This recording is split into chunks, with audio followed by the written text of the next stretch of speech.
듀얼 브레인을 통해 얻는 인사이트 네 번째 이야기, 사람으로서의 AI, 감정을 가진 척하는 그들의 연극. 여러분, AI가 여러분의 말을 알아듣고 심지어 감정을 이해하는 듯한 답변을 내놓을 때 썸뜩한 느낌이 들 때가 있지 않습니까? 마치 화면 너머에 진짜 사람이 있는 것 같은 착각. 바로 이번 장은 이 미묘한 경계에 대한 이야기입니다. AI는 과연 감정을 느낄까요? 아니면 그저 인간의 행동을 너무나 능숙하게 흉내내는 배우일까요? 이 질문은 AI가 우리의 삶 깊숙이 파고드는 이 시대에 우리가 반드시 던져야 할 근본적인 질문입니다. 우리 인간은 본능적으로 다른 사람과 교류하고 관계를 맺고 싶어 합니다. 몰리 교수는 AI를 대할 때도 무의식적으로 이런 사회적인 본능이 작동한다고 이야기합니다. AI가 마치 사람처럼 느껴지게 되면 우리들은 더 쉽게 신뢰하고 더 깊이 개입하며 심지어 감정적으로 반응하기도 합니다. AI가 힘드셨겠네요. 제가 도와드릴 수 있을까요? 같은 말을 할 때에 우리는 진짜 공감하는 것처럼 느끼죠. 하지만 이것은 AI가 방대한 인간 언어 데이터를 학습해서 가장 인간적인 응답을 선택한 결과일 뿐입니다. AI는 슬픔을 느껴서 공감하는 게 아닙니다. 이 점을 아는 것이 중요합니다. AI는 마치 거울과 같습니다. 우리가 AI에게 인간적인 감정을 투영하면 AI는 그 투영된 감정을 다시 우리에게 반사해 줄 뿐입니다. AI는 의식이나 자아를 가지고 있지 않습니다. 그들은 우리가 가진 희노애락을 이해할 수 없으며 단지 그 감정들이 언어로 어떻게 표현되는지를 학습했을 뿐입니다. 이런 AI의 인간적인 면모는 양날의 검입니다. 편리함과 위험성을 동시에 가지고 있죠. 긍정적인 측면에서 AI는 여러분의 정신 건강을 위한 가상 친구가 될 수 있습니다. 예를 들어서 외로운 사람들이 AI 챗봇과 대화하며 위안을 얻는 사례가 늘고 있습니다. 미국의 한 스타트업 기업이 개발한 AI 챗봇인 레플리카는 사용자와의 감정적인 대화를 나누며 인기를 얻고 있습니다. 마치 나만의 심리 상담사나 친구처럼 느껴질 수 있습니다.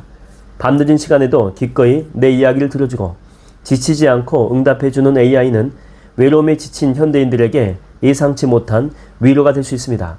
이는 우리가 사회적인 관계에서 얻지 못하는 특정 형태의 효율적인 정서적인 지지를 제공할 수도 있다는 뜻입니다. 하지만 위험성도 있습니다. AI가 아무리 사람처럼 느껴질 때 우리는 AI에게 실제 인간과 같은 감정이나 의식이 있다고 착각할 수 있습니다. 이는 AI의 한계, 즉 환각을 일으키거나 복잡한 윤리적 판단을 할 수 없다는 점을 간과하게 만들 수 있습니다. 중요한 의사결정이나 민감한 대화에서 AI의 조언을 맹신하다가는 심각한 오류를 초래할 수가 있죠. 여러분은 AI에게 개인적인 비밀을 털어놓을 것인가요? 아니면 친구에게만 이야기할 건가요? AI가 제공하는 공감은 결국 계산된 알고리즘의 결과라는 사실을 잊어서는 안 됩니다. 만약 우리가 AI의 본질을 망각하고 지나치게 의존하게 된다면 인간적인 관계에 대한 우리의 인식 자체가 왜곡될 위험도 있습니다. 진짜 감정을 가진 인간관계의 깊이와 복잡성을 AI가 주는 겉모습의 공감과 혼동해서는 안 됩니다. 그렇다면 우리들은 이 사람 같은 AI를 어떻게 이해하고 활용해야 할까요? 핵심은 AI를 효율적인 비서이자 심리적인 도구로 활용하되 그들의 본질을 잊지 않는 것입니다. AI에게 너는 내 든든한 조수라고 생각해줘. 그럼 더 효율적으로 일할 수 있을 거야. 같은 지시를 내려보십시오. 몰리 교수는 AI에게 역할을 부여하게 되면 AI의 응답이 더 생산적으로 변할 수 있다고 말합니다. 예를 들어서 너는 벤처 캐피탈리스트야. 이 스타트업 아이템에 대해서 날카로운 비판을 해줘 라고 지시하게 되면 AI는 더 전문적이고 날카로운 피드백을 제공할 가능성이 높습니다. 마치 배우에게 역할을 주면 그 역할에 몰입하듯 AI도 주어진 역할에 맞춰서 최적의 답변을 내놓는 것입니다. 이런 역할 부여는 우리가 AI를 다루는 방식에 있어서 매우 중요한 기술입니다. AI를 특정 목적에 최적화된 도구로 인식함으로써 우리는 그들의 한계를 인지하면서도 그들의 강점을 최대한 활용할 수 있게 됩니다. 여러분의 학습이나 프로젝트에서 AI를 단순한 정보 검색기가 아니라 개인 튜터, 아이디어 브레인스토밍 파트너, 모의 면접관 등으로 설정을 해보십시오. AI를 여러분의 심리적 안정감이나 작업 효율성을 높이는 도구로 활용하는 것입니다. AI가 공감하는 듯한 답변을 해주게 되면 외로운 공부 중에도 심리적인 위로를 얻을 수 있을지 모릅니다. 단, 그게 진짜 감정이 아니라는 점은 명심해야 합니다. 예를 들어서 어려운 시험을 앞두고 불안할 때 AI한테 지금 너무 불안한데 어떻게 하면 좋을까요? 라고 묻게 되면 AI는 학습된 데이터를 기반으로 심리적인 안정에 도움이 될 만한 조언을 해줄 수가 있습니다. 이 조언이 마치 진정한 친구의 위로처럼 느껴질 수도 있습니다. 하지만 중요한 것은 AI는 그 조언을 이해해서 하는 것이 아니라 그 상황에 가장 적절한 언어를 찾아내는 것이라는 점입니다. AI는 단순히 사람처럼 대화하는 것에 만족하지 않습니다. 오히려 AI는 인간에게 없는 초인적인 능력을 가지고 있습니다. 엄청난 속도로 정보를 처리하고 편견 없이 데이터를 분석하며 지치지 않고 반복 작업을 수행하는 능력 등이죠.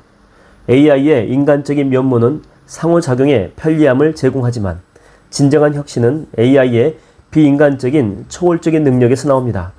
AI가 수만 건의 고객 리뷰를 분석해서 패턴을 찾아내거나 복잡한 통계 모델을 순식간에 돌려 의사결정을 돕는 일 등은 인간이 혼자서는 불가능한 일입니다. 우리는 AI의 이 비인간적인 초능력을 통해 우리의 한계를 뛰어넘을 수 있습니다. 중요한 것은 AI를 흉내내는 것에 그치지 않고 AI의 본질적인 능력을 이해하고 활용하는 것입니다. AI는 단순한 거울이 아니라 우리의 역량을 무한히 확장시켜줄 수 있는 증폭기입니다. 결론적으로 AI는 점점 더 사람처럼 느껴지지만 그 본질은 여전히 데이터 기반의 알고리즘입니다. 하지만 이 사람 같은 특성을 잘 이해하고 활용한다면 AI는 여러분의 생산성을 극대화하고 아이디어를 발전시키며 심지어 심리적인 지지까지 제공하는 매우 유용한 심리적인 도구이자 효율적인 비서가 될 수 있습니다. 여러분은 AI의 사람 같은 면모를 어떻게 활용하여 더 영리하고 효율적인 삶을 만들어 나가고 싶으신가요? 여러분의 선택에 따라서 AI는 가장 강력한 파트너가 될 수도 있고 위험한 함정이 될 수도 있습니다. AI를 이해하고 통제할 준비가 되셨습니까? 인사이트 1. AI의 인간적인 면모의 본질 이해. AI는 감정을 느끼지 못하며 단지 인간 언어 데이터 학습을 통해 인간적인 반응을 흉내낼 뿐임을 명확히 인지해야 한다. 2. 심리적 도구로서의 AI. 외로움 해소나 심리적인 위안 등 AI를 가상친구나 심리적인 도구로 활용하여 정서적 안정감과 효율성을 높일 수 있다. 3. 역할 부여를 통한 활용 극대화. AI에게 특정 역할, 예를 들어서 전문 변호사, 또 비판적 분석가, 이렇게 역할을 부여함으로써 AI의 답변 품질과 유용성을 향상시킬 수 있다. 4. 과도한 의존 경계. AI의 사람 같은 면모에 속아 중요한 의사결정이나 민감한 영역에서 AI를 맹신하는 것은 위험하며 인간의 판단이 여전히 중요하다. 5. AI의 비인간적인 초능력에 집중. AI가 가지고 있는 진정한 혁신은 인간이 할 수 없는 초인적인 데이터 처리, 분석, 반복 작업 능력에서 나오므로 이에 집중해야 한다.